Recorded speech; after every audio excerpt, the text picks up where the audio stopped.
Hi എല്ലാവരുടെയും പ്രിയങ്കരനായി മാറിയ ഒരു ബ്രാൻഡായിരുന്നു OnePlus. എന്നാൽ ഈ അടുത്ത കാലത്ത് റെക്കമെൻഡ് ചെയ്യുന്ന ഫോണുകളുടെ ലിസ്റ്റിൽ തന്നെ ഇല്ലാത്ത തരത്തിൽ താഴേക്ക് പോയ ഒരു ബ്രാൻഡ് കൂടിയാണ് OnePlus. എന്നാൽ ഇപ്പോൾ പുതിയ OnePlus 11 വരുമ്പോൾ അവർ എന്തെങ്കിലും മാറ്റങ്ങൾ കൊണ്ടുവരുന്നുണ്ടോ, അതോ OnePlus തീർന്നു എന്നുള്ളൊരവസ്ഥ തന്നെയാണോ നിലനിൽക്കുന്നത്? സോ ഈ ഒരു ചോദ്യത്തിനുള്ള ക്ലിയർ ആൻസറാണ്. OnePlusൽ നിന്നും നിങ്ങളിത് പ്രതീക്ഷിച്ചിട്ടുണ്ടോ എന്നുള്ളത് എനിക്ക് സംശയമാണ്. കാരണം ഞാൻ പ്രതീക്ഷിച്ചില്ല. ഞാൻ വിചാരിച്ചത് ഏറെക്കുറെ തീർന്നു തന്നെയാണ്. പക്ഷേ നമുക്ക് നോക്കാം എന്താണ് OnePlus 11 അവർ ഇത്തവണ കൊണ്ടുവന്നിരിക്കുന്നത്. നിങ്ങൾക്ക് ഇവിടെ കാണാം OnePlus 11 ബോക്സ് ഓപ്പൺ ചെയ്യാം. നെവർ സെറ്റിൽ എന്ന് എഴുതിക്കൊണ്ടൊരു ചെറിയ ബോക്സ്, അതിനകത്ത് ഡോക്യുമെന്റേഷൻ, സിം ടൂൾ തുടങ്ങിയ കാര്യങ്ങളാണ്. ഫോൺ ഇരിക്കുന്നുണ്ട്. ഫോൺ നിങ്ങൾക്ക് ഇവിടെ കാണാം. കൂടുതലായിട്ട് പറയാം അതിന് മുമ്പ് ബോക്സിൽ വേറെ എന്തൊക്കെയാണെന്ന് കൂടി ഒന്ന് നോക്കാം. 100 വാട്ടിന്റെ ഫാസ്റ്റ് ചാർജറാണ് കൊടുത്തിരിക്കുന്നത്. അവർ പറയുന്നത് 10-25 മിനിറ്റ് കൊണ്ടൊക്കെ 1% 100% ആവും എന്നുള്ളതാണ്. നമുക്ക് ടെസ്റ്റ് ചെയ്യാൻ പറ്റുന്ന സമയങ്ങളിൽ. പിന്നെ ഒരു റെഡ് കേബിൾ, നമ്മുടെ ആ വൂക്ക് ചാർജ് സെറ്റപ്പ് തന്നെയാണ്. കട്ടി കൂടിയ Type A to Type C കേബിളാണ്. സോ ഇത്രയും കാര്യങ്ങളാണ് ബോക്സിൽ. ബോക്സ് അങ്ങോട്ട് മാറ്റി വയ്ക്കാം. അപ്പം നമുക്ക് ഫോണിലേക്ക് വരാം. ഇതിന് വേറെ വേരിയന്റുകളൊന്നുമില്ല. OnePlus 11 ഒറ്റ വേരിയന്റ് ആണ്. 56,000 രൂപയ്ക്കാണ് ഇതിന്റെ 8GB 128GB സ്റ്റാർട്ട് ചെയ്യുന്നത്. 2 കളറിലാണ്, ബ്ലാക്ക്, ഗ്രീൻ. കയ്യിൽ വളരെ നന്നായിട്ട് ഒതുങ്ങുന്ന തരത്തിൽ വീതി കുറഞ്ഞ ഒരു ഫോണാണ്. ഓവർ വെയിറ്റോ ഓവർ തിക്നെസ്സോ കാര്യങ്ങളോ ഒന്നും ഫീൽ ചെയ്യുന്നില്ല. വെൽ ഡിസ്ട്രിബ്യൂട്ടഡ് ആയ ഒരു വെയിറ്റും കാര്യങ്ങളൊക്കെയാണുള്ളത്. ഫ്രണ്ടിൽ Gorilla Glass Victus ആണ് കൊടുത്തിരിക്കുന്നത്. റിയർ സൈഡിൽ Gorilla Glass 5 ആണ്. ഈ ഒരു പ്രൈസിൽ 56, 60 ആ റേഞ്ചിലോട്ടൊക്കെ വരുമ്പോൾ ഒരു Gorilla Glass Victus തന്നെ 2 സൈഡിലും കൊടുക്കാം. നമ്മൾ ലേറ്റസ്റ്റ് പ്ലസ് ഒന്നും ചോദിക്കുന്നില്ല, 2 ഒന്നും ചോദിക്കുന്നില്ല. ബാക്കിലും ഫ്രണ്ടിലും Gorilla Glass Victus തന്നെ കൊടുക്കാമായിരുന്നു. ഈ 5 ഒക്കെ ഒഴിവാക്കാമായിരുന്നു അല്ലേ? അത് ഡിസൈനിന്റെ ഭാഗത്ത് ഒരു ചെറിയ പോരായ്മയായിട്ട് വേണമെങ്കിൽ കരുതാം. IP68 വാട്ടർ റേറ്റിംഗ് കൊടുത്തിട്ടില്ല. സോ അതുകൂടി കൊടുക്കാമായിരുന്നു. ഈ ഒരു റേറ്റ് ഒക്കെയാണ് ഈ ഒരു റേറ്റിൽ വരുമ്പോൾ അല്ലേ? അതും മിസ്സിംഗ് ആണ്. ഇങ്ങനെ 1-2 മിസ്സിംഗ് ഉണ്ട്. ബട്ട് എങ്കിലും ഓവറോൾ കർവ്ഡ് ഡിസ്പ്ലേ കൂടി ആയതുകൊണ്ട് കയ്യിൽ പിടിക്കുമ്പോൾ യൂസ് ചെയ്യുമ്പോഴൊക്കെ വളരെ കൺവീനിയന്റ് ആയ ഒരു ഫീലാണ് നമുക്ക് കിട്ടുന്നത്. താഴെ ഡുവൽ നാനോ സിമ്മിന്റെ സ്ലോട്ട്, 5G ഫോണാണ്. ഇഷ്ടംപോലെ 5G ബാൻഡുകളൊക്കെ ഉണ്ട്. നിങ്ങൾക്ക് ഇവിടെ സ്ക്രീനിൽ കാണാം. Main microphone, Type C port, speaker grill, right സൈഡിൽ പവർ ബട്ടൺ, മുകളിൽ വോളിയം സ്ലൈഡർ അല്ലെങ്കിൽ അലർട്ട് സ്ലൈഡർ എന്ന് പറയുന്ന OnePlusന്റെ ആ ഒരു സംഗതി തിരിച്ചു വന്നിരിക്കുന്നു. ഒരുപാട് പേര് ഇഷ്ടപ്പെട്ട് ഉപയോഗിക്കുന്ന ഒരു സംഗതിയാണ്. അവരിത് മാറ്റി എന്തിനാണെന്ന് എനിക്ക് മനസ്സിലായില്ല. തിരിച്ചു കൊണ്ടുവന്നു. വളരെ സൗകര്യമാണ്. പെട്ടെന്നൊന്ന് സൈലന്റ് ആക്കണമെങ്കിൽ ജസ്റ്റ് ഈ ബട്ടണിലൊന്ന് ടാപ്പ് ചെയ്താൽ മതി. ഈസി. ലെഫ്റ്റ് സൈഡിൽ വോളിയം ബട്ടണുകൾ, മുകളിൽ സ്പീക്കർ ഗില്ല്, മൈക്രോഫോൺ, ഇത്രയും കാര്യങ്ങളാണ് വരുന്നത്. റൈറ്റ് സൈഡിൽ ക്യാമറ സെറ്റപ്പ്, ഫ്രണ്ടിൽ 6.7 ഇഞ്ച് വരുന്ന 120 ഹെർട്സിന്റെ AMOLED ഡിസ്പ്ലേ. സോ അപ്പോൾ ഇങ്ങനെയാണ് ഇതിന്റെ ഒരു ഡിസൈനും കാര്യങ്ങളൊക്കെ. കാര്യം മനസ്സിലായല്ലോ? പക്ഷേ ഓർക്കുക, ഈ പറഞ്ഞ 1-2 മിസ്സിങ്ങുകൾ അതിനകത്ത് ഉൾപ്പെടുന്നുണ്ടെന്ന് മാത്രം. ഇനി ഇതിന്റെ കൂടുതൽ കാര്യങ്ങളിലേക്ക് കടക്കുമ്പോൾ ആദ്യമായിട്ട് ഈ ഒരു ഫോൺ എന്ന് പറയുമ്പോൾ തന്നെ നമ്മുടെ മനസ്സിലേക്ക് വരുന്നത് ഓക്സിജൻ OS ആണ്.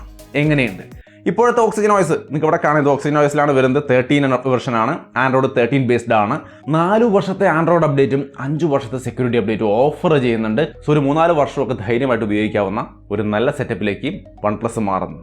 പക്ഷേ ഇത് പ്യുവർ ആ ഒരു പഴയ ഓക്സിജൻ OS അല്ല. ഇതിനകത്ത് കളർ വോയ്സിൻ്റെ ഒരു മിക്സൊക്കെ ഉണ്ട്. പലയിടത്തും അത്തരം ഫീച്ചറും ആ ഒരു സ്റ്റൈലും ഒക്കെ നിങ്ങൾക്ക് ഇവിടെ കാണാം. ബട്ട് എങ്കിലും ബ്ലൂ ടോയേഴ്സിൻ്റെ ശല്യം ഒന്നുമില്ല. നിങ്ങൾക്ക് പരസ്യങ്ങളുടെ ശല്യമില്ല, ഒന്നുമില്ല. നിങ്ങൾക്ക് ഇവിടെ കാണാം. ഇതിനകത്തുള്ള പല ആപ്ലിക്കേഷനുകളും നമുക്ക് വേണ്ട. ഈ നെറ്റ്ഫ്ലിക്സ് പോലുള്ള സംഗതികൾക്ക് വേണമെങ്കിൽ നമുക്ക് അൺഇൻസ്റ്റാൾ ചെയ്ത് കളഞ്ഞിട്ട് ഇപ്പം ഈ കാണുന്ന പോലെ നിങ്ങൾക്ക് ക്ലീൻ ആക്കി എടുക്കാം. ഈ കാണുന്നതെല്ലാം എനിക്ക് ആവശ്യമുള്ള ഞാൻ യൂസ് ചെയ്യുന്ന ആപ്ലിക്കേഷനുകൾ തന്നെയാണ്. സോ UI കാര്യങ്ങളൊക്കെ വളരെ സ്മൂത്ത് ആണ്. നിങ്ങൾക്ക് ഇവിടെ കാണാവുന്ന പോലെ എക്സ്റ്റൻഡഡ് റാം കാര്യങ്ങളൊക്കെ ഉണ്ട്. എല്ലാ സംഗതികളും ഇതിനകത്ത് ഉൾപ്പെടുന്നുണ്ട്. എന്നാൽ പൂർണ്ണമായിട്ടും ബഗ് ഫ്രീ ആയ അടിപൊളി സെറ്റപ്പ് ആണെന്ന് പറയാൻ വയ്യ. ഇപ്പം ഈ ഒരു ആപ്ഡ്രോ പലപ്പോഴും അനോയിങ് ആയിട്ട് വന്നൊരു സംഭവമാണ്. ആരിത് ഉപയോഗിച്ചാലും അവർക്ക് ഫേസ് ചെയ്യാൻ സാധ്യതയുണ്ട്. നമ്മൾ മുകളിലോട്ട് ഈ ആപ്പ് മുകളിലേക്ക് കയറ്റി വിട്ടാൽ നോർമലി പോയി താഴോട്ട് ഇങ്ങനെ വന്ന് അവിടെ നിൽക്കും. അതൊന്ന് വിട്ടിട്ട് നൈസായിട്ട് വലിച്ചാൽ പോരും ചെയ്യും. അപ്പോൾ അതൊരു സംഭവം നല്ലതാണ് ഉദ്ദേശിച്ചിരിക്കുന്നത്. അതായത് നമ്മൾ മുകളിൽ നിന്ന് താഴോട്ട് എടുക്കുമ്പോൾ ആപ്പുകൾ കഴിഞ്ഞു എന്ന് കാണിക്കാനുള്ളൊരു സെറ്റപ്പാണ്. പക്ഷെ അതൊരു ബുദ്ധിമുട്ടായിട്ട് പലപ്പോഴും വന്നുപെട്ടിട്ടുണ്ട്. സോ ആ ഒരു സംഗതി ഒരു നല്ല ഫീച്ചറായിട്ട് തോന്നിയില്ല. അത് ഫീച്ചർ ആണെങ്കിൽ അതൊരു ബഗ്ഗാണെന്നാണ് ഞാൻ വിചാരിക്കുന്നത്. അതേപോലെ ഹോം സ്ക്രീനിലാണെങ്കിലും മുകളിലോട്ട് സ്വൈപ്പ് ചെയ്യുമ്പോൾ ആപ്ഡ്രോ ഓപ്പൺ ആയി വരുന്നുണ്ട്. ബട്ട് ചില നേരത്ത് ഈ ഗൂഗിൾ വിഡ്ജറ്റിൽ, ചില നേരത്തല്ല, ഗൂഗിൾ വിഡ്ജറ്റിൽ ആണ് നമ്മൾ കൈവച്ച് മുകളിലോട്ട് സ്വൈപ്പ് ചെയ്യുന്നതെങ്കിൽ ആപ്ഡ്രോ വരില്ല. കണ്ട, ഇത് ഈ യൂസ് ചെയ്യുന്നതിനിടയ്ക്ക് ഞാൻ പ്രത്യക്ഷത്തിൽ നമുക്ക് പെട്ടെന്ന് നോട്ടീസ് ചെയ്യുന്ന 1-2 കാര്യങ്ങളാണ്. വേറെ ഇപ്പോഴേക്ക് ബഗ്ഗുകളും കാര്യങ്ങളൊന്നും കാണാനില്ല. നന്നായിട്ടുണ്ട്. ഇനി നമുക്കിതിൻ്റെ മറ്റ് കാര്യങ്ങൾ, പെർഫോമൻസിനെ കുറിച്ച് കൂടുതലൊന്നും പറയേണ്ട ആവശ്യമില്ല. സ്നാപ്ഡ്രാഗൺ 8 Gen 2 ആണ് വരുന്നത്. സോ നമ്മൾ ഓൾറെഡി ഒരുപാട് ഫോണുകളിൽ കണ്ടു കഴിഞ്ഞു. എക്സലൻറ്റ് സെറ്റപ്പാണ്. യാതൊരു പെർഫോമൻസ് ഇഷ്യൂ ഇല്ല. ഞാൻ ഗെയിമൊക്കെ കളിച്ചു. കോൾ ഓഫ് ഡ്യൂട്ടി, അസ്ഫാൾട്ട് നൈസായിട്ട് പെർഫോം ചെയ്യുന്നുണ്ട്. ഒരു ഇഷ്യൂ ഇല്ല. LPDDR5X റാമാണ് കൊടുത്തിരിക്കുന്നത്. പക്ഷേ ഒരു ചെറിയ കാര്യം, UFS 3.1 സ്റ്റോറേജ് ആണ് 8 GB റാമിൻ്റെ വേരിയൻ്റ് ഒപ്പം കൊടുത്തിരിക്കുന്നത്. നിങ്ങൾക്ക് UFS 4.0 സ്റ്റോറേജ് വേണമെന്നുണ്ടെങ്കിൽ 256 GB വേരിയൻ്റ് തന്നെ എടുക്കണം, എങ്കിലാണ് UFS 4.0 കിട്ടുകയുള്ളൂ. അല്ലെങ്കിൽ 3.1 ആണ്. അത് ഇച്ചിരി പവർ കുറഞ്ഞ ഒരു സെറ്റപ്പാണ്. ബാക്കി എല്ലാം കൊണ്ടും പെർഫോമൻസ് അടിപൊളിയാണ്. VC കൂളിംഗ് സെറ്റപ്പും കാര്യങ്ങളുണ്ട്. സോ ഓവർ ഹീറ്റിംഗ് ഒന്നും വരുന്നില്ല.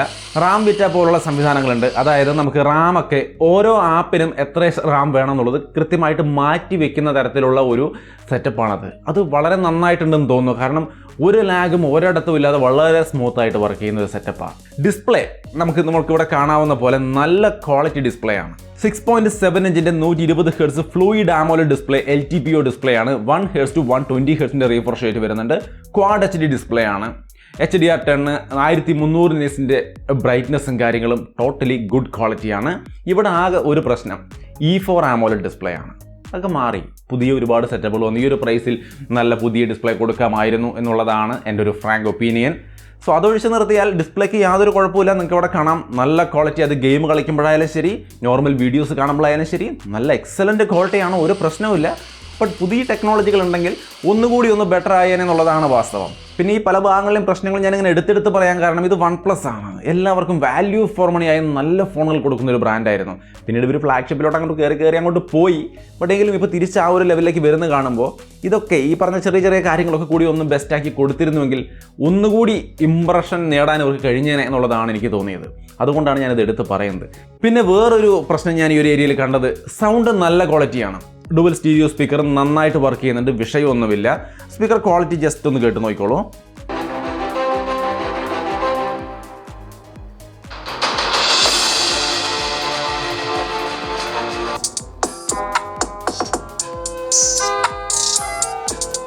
നൈസ് ആയിട്ടുള്ള ഒരു സ്പീക്കർ ക്വാളിറ്റി അല്ലേ. പക്ഷേ ഒരു പ്രശ്നം എന്താ വെച്ചാൽ ഇതിനകത്ത് ഡോൾബി സപ്പോർട്ടൊക്കെ ഉണ്ട്. ബട്ട് ലൗഡ് സ്പീക്കറിൽ സപ്പോർട്ട് ചെയ്യില്ല. നിങ്ങൾക്ക് ഇവിടെ കാണാം കൺട്രോൾ സെൻറ്ററിൽ ഡോൾബി അറ്റ്മോസ് ഗ്രേഡ് ഔട്ടാണ്, അത് വർക്ക് ചെയ്യില്ല. അതേസമയം നമ്മൾ ഇയർഫോൺ കണക്ട് ചെയ്ത് കഴിഞ്ഞാൽ അത് വർക്ക് ചെയ്യുകയും ചെയ്യും. സോ ഡോൾബി സപ്പോർട്ട് ഉണ്ട്, ഇയർഫോണിൽ മാത്രമേ ഉള്ളൂ, ലൗഡ് സ്പീക്കറിൽ അതില്ല. സോ അപ്പോൾ അങ്ങനെയാണ് ഇതിൻ്റെ ഡിസ്പ്ലേ ആൻഡ് മീഡിയ എക്സ്പീരിയൻസിലേക്ക് വരുമ്പോൾ ഒരു എക്സ്പീരിയൻസ് നന്നായിരിക്കുന്നു. ഇനി ഇതിൻ്റെ ബാറ്ററി 5000 mAh ബാറ്ററി തന്നെ കൊടുത്തിട്ടുണ്ട്. അതൊരു നല്ല കാര്യം. അതായത് ഒരു ദിവസം സുഖമായിട്ട് ബാറ്ററി ലൈഫ് കിട്ടും, ഒരു പ്രശ്നമില്ല. പിന്നെ ഇതിന് ഒരു ബാറ്ററിക്ക് ഒരു നല്ല ഫീച്ചർ, എന്തൊക്കെയോ കുറേ ടെക്നോളജികൾക്ക് ഉപയോഗിച്ചൊരു കാര്യം കൂടി ചെയ്യുന്നുണ്ട്. 4 to 5 വർഷം വരെ ബാറ്ററി ഹെൽത്ത് നന്നായിട്ട് കിട്ടാനുള്ള, നല്ല ബാറ്ററി ലൈഫ് കിട്ടാനുള്ള സംവിധാനമൊക്കെ ഉപയോഗിച്ചിട്ടുണ്ട് എന്നാണ് പറയുന്നത്. സോ നിങ്ങൾക്ക് ധൈര്യമായിട്ട് ഈ ഫോൺ ഉപയോഗിക്കാം. ബാറ്ററിക്ക് പെട്ടെന്നൊന്നും കംപ്ലൈൻറ്റ് വരില്ല എന്നുള്ളതാണ് OnePlusൻ്റെ വാദം. എങ്ങനെയുണ്ടെന്നുള്ളത് വരും സമയങ്ങളിൽ കാത്തിരുന്ന് തന്നെ കാണണം. എന്തായാലും നല്ല രീതിക്കുള്ള ബാറ്ററി ലൈഫ് ഉണ്ടെന്നുള്ളതിൽ ഒരു ഡൗട്ടും വേണ്ട. ഇനി ക്യാമറയിലേക്ക് വന്നു കഴിഞ്ഞാൽ നല്ല ക്വാളിറ്റി ക്യാമറയാണ്. നിങ്ങൾക്ക് ഇവിടെ കാണാം ആർട്ടിഫിഷ്യൽ ലൈറ്റിംഗ് കണ്ടീഷനിലാണ് ഞാൻ ഏറ്റവും കൂടുതൽ ടെസ്റ്റ് ചെയ്യാൻ പോയത്. കാരണം ലോ ലൈറ്റിലാണ് എപ്പോഴും പെർഫോമൻസ്. ഡേ ലൈറ്റിൽ നല്ല ഫോട്ടോസ് എപ്പോഴും കിട്ടും. ആർട്ടിഫിഷ്യൽ ലൈറ്റിലാണ് നമുക്ക് നല്ല ഫോട്ടോകൾ കിട്ടാൻ ബുദ്ധിമുട്ട്.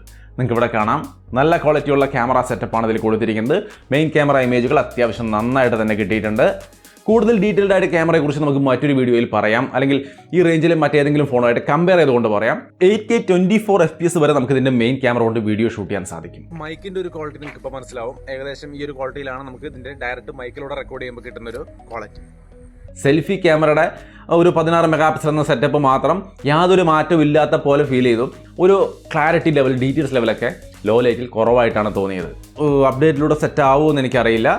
എന്തായാലും ഞാൻ ഒന്നും കൂടി കമ്പയർ ചെയ്തൊക്കെ നോക്കട്ടെ. എൻ്റെ ഇത് കിട്ടിയിട്ട് കുറച്ച് സമയങ്ങളെ ആയിട്ടുള്ളൂ. സോ ഇത് വേറൊരു ഫോണുമായിട്ടൊക്കെ ഈ റേഞ്ചത്തെ ഒന്ന് കമ്പയർ ചെയ്ത് നോക്കിയിട്ട് നമുക്ക് വേണമെങ്കിൽ ഡീറ്റെയിൽഡ് ആയിട്ട് നിങ്ങൾക്ക് ഏത് ഫോണുമായിട്ടാണ് ഇത് കമ്പയർ ചെയ്ത് അറിയേണ്ടതെന്ന് പറഞ്ഞ് നിങ്ങൾ കമൻറ്റ് ചെയ്യുകയാണെങ്കിൽ തീർച്ചയായിട്ടും ആ ഫോൺ നമ്മൾ സംഘടിപ്പിച്ച് അതുമായിട്ട് കമ്പയർ ചെയ്തുകൊണ്ട് തന്നെ ഇതിൻ്റെ ക്യാമറയുടെ നിലവാരം എങ്ങനെയുണ്ടെന്നുള്ളത് നമ്മൾ നിങ്ങളുമായിട്ട് ഷെയർ ചെയ്യും. ഇനി വീഡിയോയിലേക്ക് വന്നാൽ സെൽഫി വീഡിയോ ക്വാളിറ്റി നിങ്ങൾക്ക് ഇവിടെ കാണാം. സ്റ്റെബിലൈസേഷൻ്റെ കുറവ് നല്ല രീതിക്കുണ്ട്. ക്വാളിറ്റി വലിയ കുഴപ്പമില്ലെന്ന് പറയാം. ആർട്ടിഫിഷ്യൽ ലൈറ്റിലെ ഒരു സിറ്റുവേഷനിൽ ഇത് വലിയ കുഴപ്പമില്ലെന്ന് നമുക്ക് പറയാം. ഒരു സാറ്റിസ്ഫാക്ഷൻ ഇല്ല. ഈ ഒരു 10,000-60,000 രൂപ റേഞ്ചിൽ വരുന്ന ഒരു ഫോണിൻ്റെ വീഡിയോ എന്ന് പറയുമ്പോൾ അത്ര തോന്നുന്നില്ല. സ്റ്റെബിലൈസേഷൻ്റെ ഒക്കെ പോരായ്മകൾ നമുക്കിവിടെ കാണുന്നുണ്ട് ടോട്ടലി. സോ സെൽഫി ക്യാമറയിൽ ഞാൻ അത്ര സാറ്റിസ്ഫൈഡ് അല്ല. ഇതെന്തായാലും നിങ്ങളും ഒന്ന് നോട്ട് ചെയ്തോളൂ. പിന്നെ ഇതിൽ മറ്റ് സംവിധാനങ്ങൾ നോക്കിയാൽ ബ്ലൂടൂത്ത് 5.3 തന്നെ വന്നിട്ടുണ്ട്. വൈഫൈ 7 തന്നെ കൊടുത്തിരിക്കുന്നു, ലേറ്റസ്റ്റ് വെർഷൻ കൊടുത്തിരിക്കുന്നു. അത് വളരെ സന്തോഷമുള്ള ഒരു കാര്യമാണ്. ഡുവൽ വൈഫൈ സപ്പോർട്ട്, അതായത് നമ്മൾ സാധാരണ വൈഫൈ ആണെങ്കിൽ നോർമലി നമ്മൾ വൈഫൈ കണക്ട് ചെയ്താൽ ഒന്നിൽ 5Gയിലോട്ട് അല്ലെങ്കിൽ 2.4 ആ ഒരു റേഞ്ചിലോട്ട് ഏതെങ്കിലും ഒന്നിലേക്ക് കണക്ട് ആവുന്ന ഒരു സംവിധാനമാണ് നമ്മൾ കാണാറുള്ളത്. ബട്ട് ഇത് രണ്ടിലേക്കും ഒരേ സമയം കണക്ട് ആവുമെന്നാണ് അവർ പറയുന്നത്. അതിലൂടെ ബെറ്റർ ആയ ഒരു സ്പീഡും കാര്യങ്ങളും കിട്ടുമെന്നാണ്. ഡുവൽ വൈഫൈ ആക്സലറേഷൻ എന്നാണ് അവർ ഇതിനെ പറയുന്നത്. സംഗതി എന്ത് തന്നെയായാലും കൊള്ളാം. പിന്നെ NFC കാര്യങ്ങളൊക്കെ എനേബിൾഡ് ആണ്, യാതൊരു ഇഷ്യൂസും ഇല്ല. ഇൻ ഡിസ്പ്ലേ ഫിംഗർ പ്രിന്റ് സെൻസറൊക്കെ വളരെ സ്മൂത്ത് ആയിട്ട് വർക്ക് ചെയ്യുന്നുണ്ട്, യാതൊരു ഇഷ്യൂസും ഇല്ല. സോ ഫൈനലി OnePlus 11 എങ്ങനെയെന്ന് ചോദിച്ചു കഴിഞ്ഞാൽ design, display, camera, performance, battery എല്ലാ ഭാഗത്തും എന്തെങ്കിലുമൊക്കെ ഒന്നോ രണ്ടോ പോരായ്മകൾ വെച്ചുകൊണ്ട് അതെടുത്ത് പറയത്തക്ക രീതിയിൽ തന്നെ വെച്ചുകൊണ്ടാണ് ഈ ഒരു ഫോൺ വന്നിരിക്കുന്നത്. സോ 100% അടിപൊളി എന്നങ്ങനെ കണ്ണും പൂട്ടി പറയാൻ വയ്യ. പ്രത്യേകിച്ചും ഇതിൻ്റെ പ്രൈസ്, ടോപ്പ് വേരിയൻറ്റിൻ്റെ പ്രൈസ് നോക്കുമ്പോൾ ഒരു കാരണവശാലും പറയാൻ വയ്യാത്ത അവസ്ഥ തന്നെയാണ്. ബട്ട് എങ്കിലും ഒരു പഴയ OnePlus ഫോൺ കയ്യിൽ കിട്ടിയ ആ ഒരു നല്ല എക്സ്പീരിയൻസ് ഉണ്ടല്ലോ, ആ സംഗതി തീർച്ചയായിട്ടും ഇവിടെയുണ്ട്. ടോട്ടലി എനിക്കൊരു നല്ല ഫീല് കിട്ടി. എങ്കിൽ പോലും ഈ പറഞ്ഞ പോരായ്മകളിൽ കുറേയൊക്കെ നികത്തി നന്നായിട്ട് വന്നിരുന്നുവെങ്കിൽ തീർച്ചയായിട്ടും ഒരു അടിപൊളി എന്ന് ഞാൻ കണ്ണും പൂട്ടി പറഞ്ഞേനെ. എങ്കിലും ഇപ്പോഴേക്കും ഒരു 50-55 രൂപയിൽ ഫോൺ ചോദിക്കുകയാണെങ്കിൽ OnePlus 11 ഉണ്ടല്ലോ എന്ന് പറയാനുള്ള ഒരു ധൈര്യം തോന്നുന്നുണ്ട്. എങ്കിലും ഞാൻ ഈ റേഞ്ചിൽ മറ്റു ഫോണുകളായിട്ടൊന്ന് കമ്പയർ ചെയ്ത് നോക്കട്ടെ, എന്നിട്ട് ഞാൻ പറയാം എത്രത്തോളം ഉണ്ട് ഈ ഒരു ഫോണിൻ്റെ പവർ എന്നുള്ളത്. സോ അതാണ് എൻ്റെ ഒരു അഭിപ്രായം. OnePlus ഫാൻസിനെ സംബന്ധിച്ച് സംഗതി പവറായിട്ട് തിരിച്ചു വന്നു എന്നാണ് ഞാൻ വിചാരിക്കുന്നത്. നിങ്ങളുടെ അഭിപ്രായം എന്താണ്? തീർച്ചയായിട്ടും കമൻറ്റായിട്ട് ഷെയർ ചെയ്യാം. വീഡിയോ ഇഷ്ടപ്പെട്ടാൽ ലൈക്ക് ചെയ്യാനും ഷെയർ ചെയ്യാനും മറക്കണ്ട. വീണ്ടും മറ്റൊരു വീഡിയോ ആയിട്ട് കാണാം. ബൈ.